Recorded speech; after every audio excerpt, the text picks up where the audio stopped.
Hey, hey, what's going on? What's going on? And welcome. So if you are catching this on the replay, make sure you hashtag replay so that I know that you were here. And when you hop on, let me know who you are and where you're from so I can shout you out and say hello after the broadcast. And if you are catching this on the replay, you can skip ahead to about the 1.5 to 2 minute mark to get to the content. So while you're jumping on, I'm going to be sharing this out to a few of my favorite spots, and I encourage you to do the same. And then we will get this show on the road. All right. Get focused because y'all know how I do. All right. There we go. We are cooking with gas. There we go. I'm over here cooking. This is awesome.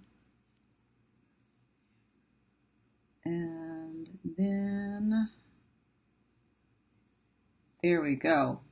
I am moving like lightning today. So that's awesome.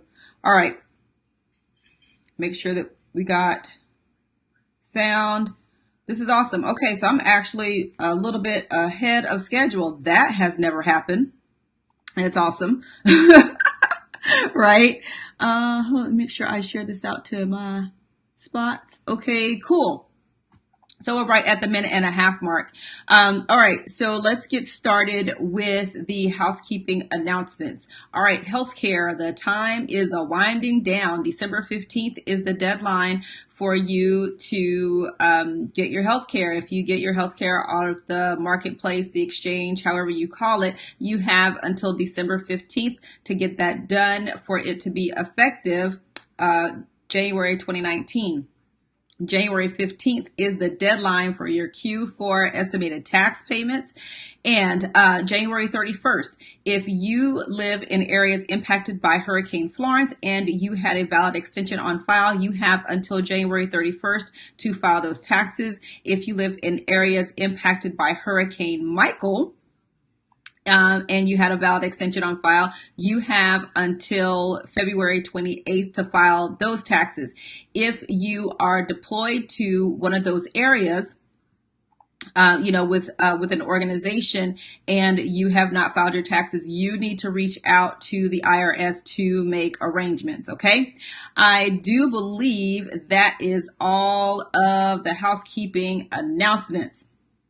All right. So let us make sure I got my notes here. All right, cool. Let us get down with the content for today.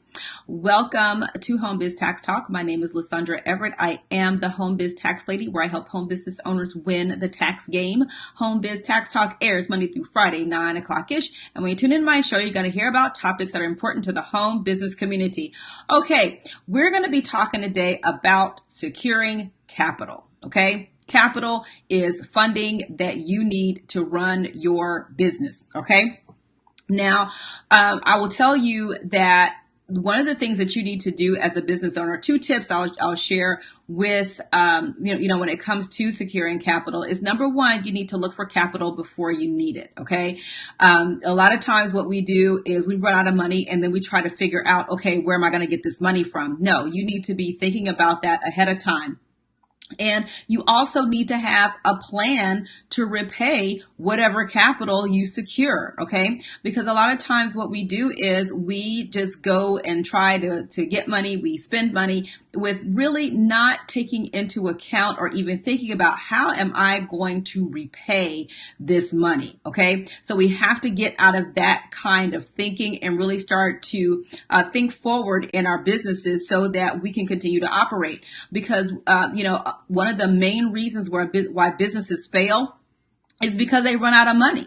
Okay. There's not enough sales going on. So there's not enough money coming in, and then there's no backup money to help keep your company afloat. And so then you run out of money, and then, there you go. You're out of business. So I want to share with you, 4 or 5 ways to get capital for your business. Okay. So number one is to keep your day job.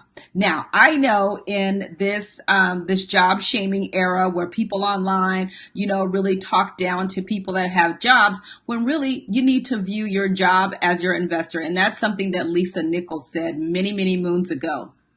But keeping your day job, it keeps your lights on, it keeps food in your refrigerator, and it also provides funding that you need to get your business going. So I know that everybody is just all hype on, oh my gosh, go fire your boss and all this other stuff. Listen, I'm going to tell you to pump your brakes and don't go fire your boss until you have a nice nest egg, and also continue to use that job to fund your business. Okay. So that's number one. Number two, you can get small business loans from like online lenders. The two main ones that I know of are Cabbage and PayPal. Okay. So they have, credit lines that you can access to, just for that, to keep your business running. So if you get into a cash crunch, or you might have a whole bunch of sales that come in and you don't have the capital to necessarily fulfill that, then you have a way to get access to capital through PayPal or Cabbage so that you can then service your customers, but you also have the money to pay that back. Okay. So that's number two. Number three, okay, is to figure out some profit centers in your business. Okay.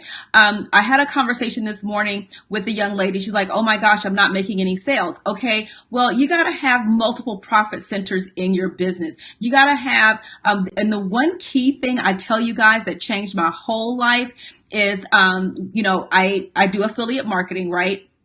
And the owner of the affiliate marketing, he taught me about ascension funnels. Okay. But you got to have different price points for people to be able to buy from you. You need the low hanging fruit to where you have a mid-grade products until you have your top tier packages. What we do is we just want to go straight top tier and then leave everybody else behind. Okay. If you want to do that, cool. But I'm telling you that if you want to make more sales, if you want to have more money for your business, then you need to have more buy buttons, and you need to make it possible for people to buy. Okay. And we're talking about like right now money, downloadable stuff that people can use and consume quickly. So you might have a $17 product.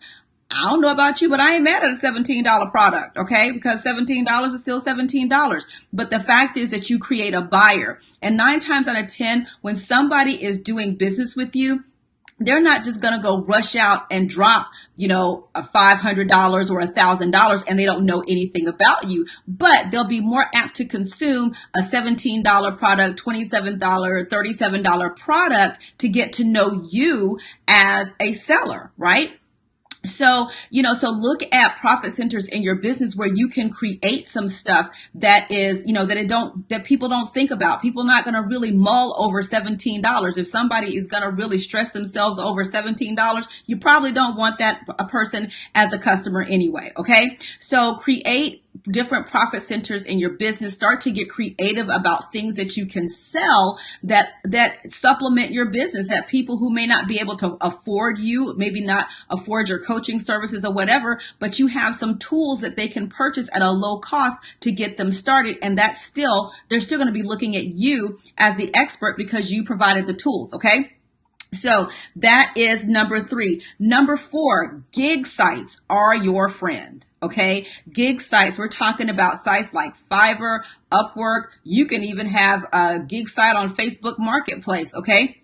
So this is places where you can, also have, some simple services that you can, that's going to provide some right now money. Okay. So whether you are selling digital products, a service of some sort, whatever, okay, whatever it is, right? Whatever you know how to do, you can put that up on a gig site.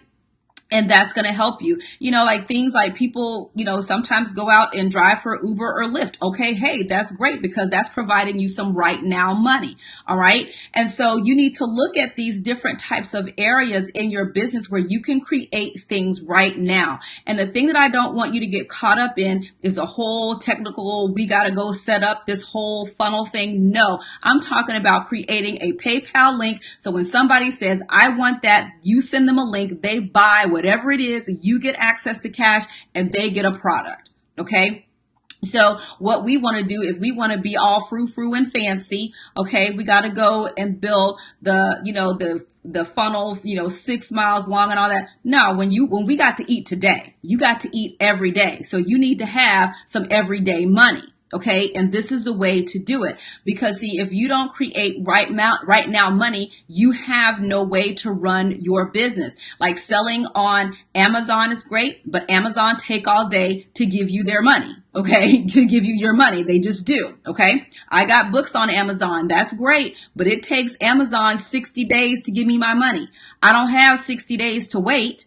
Okay. I don't have 60 days to eat. So I have to find other ways, right, to produce some income to keep my business running, because you gotta advertise, right? Whether even if you're spending time posting on Facebook, you're still spending time. That's taking money away from you because you could be doing other things. So you have to find ways to continually funnel money into your business. And the last option is credit cards. Okay. Get a business credit card, and you have to build your business credit anyway, you guys, because as you grow, you're going to need credit in order to grow your business. You're going to need business credit. If you ever decide to step out on a brick and mortar and all of that, you're going to need credit. But understand this. Okay. If you when you get your business credit, please do not screw this up. Okay. It's just like your personal credit. You don't want to screw that up either, right? Because a lot of times when it comes down to business, lenders look at your personal credit before they will give you business credit. And a lot of times lenders want you to, depending on the size of the loan, they want you to, to put up things like your house and all of that stuff, right? And we're not trying to do all that. Okay. If that's the case, then I suggest you wait. If somebody's trying to tell you need to, put up your house to secure this loan, because if your business fails, then you lose your house. And we're not saying that you're going to go in business to fail, but hey, the reality is that businesses fail. That's just reality. So that's a whole nother aside. But the point that I want to make with you is this: you have to look for ways for you to have right now money. Okay. Where, sometimes our services, our coaching packages, they take time to build up, like a clientele, the people to be able to afford us. That's just the way it is. It takes time to build an audience. So while you're building that audience, you need to have low-hanging fruit for people to be able to buy, to give you money right now. E-commerce is great. Selling on sites like eBay and all of that, those things are great because you need to have ways to fund your business. So, when it comes down to your job, don't be so excited about getting off your job. Treat your jobs as an investor. Treat yourself as an investor. So when you invest money into your business, you have to figure out how you're going to get the return on that investment. Okay. I talk about Kevin on Shark Tank all the time, because Kevin says if he can't figure out how he's going to get his money back, or if it takes too long for him to get his money back, he don't want to do it. Okay. So this is how you have to start to hold your feet to the fire with your own money, instead of just throwing money. Y'all seen that little GIF where it says, what it's like to have girls, and you see the little girl just throwing money out the window. We can't do that anymore. We have to get to the point where we hold our own feet to the fire to demand how we're going to get a return on that investment. Okay. So those are the ways. Keep your day job. Use small business loans like online, like lenders like Cabbage and PayPal. There are others. Those are just the main two. Look for profit centers in your business where you can create some low cost products for people to be able to consume, and you create buyers. A buyer is a buyer is a buyer. Whether they got to spend $7 with you before they're going to spend $147 with you. Okay. Gig sites. Okay. Don't be ashamed to put your stuff up on Fiverr. I have gigs on Fiverr. I make money over there. So, hey, somebody wants me to review their return. Cool. I'm in. Right. So, gig sites are your friend. And number 5 is, building your business credit cards. Okay. And if that's something that you do, building your business credit, I have resources for that. I don't do that, but I do have people that I'm connected with to help you with that. Okay. So that's it for today, you guys. Listen, being able to secure capital is going to keep your business in operation. Okay. That is the beginning of wealth. I was listening to The Science of Getting Rich, and that's one of the things that, that's Wallace, I think it's Wallace D. Waddles. I think that's what that's the author, but he said the getting of capital is the beginning of being rich. So you have to be able to secure that capital to keep your business afloat. Okay. So thank you guys so much for tuning in to Home Biz Tax Talk. Again, we air Monday through Friday, 9 o'clock-ish, and you can tune in here to get your home business taxes questions answered. All right. Have a great day, and I'll see you next time. Bye.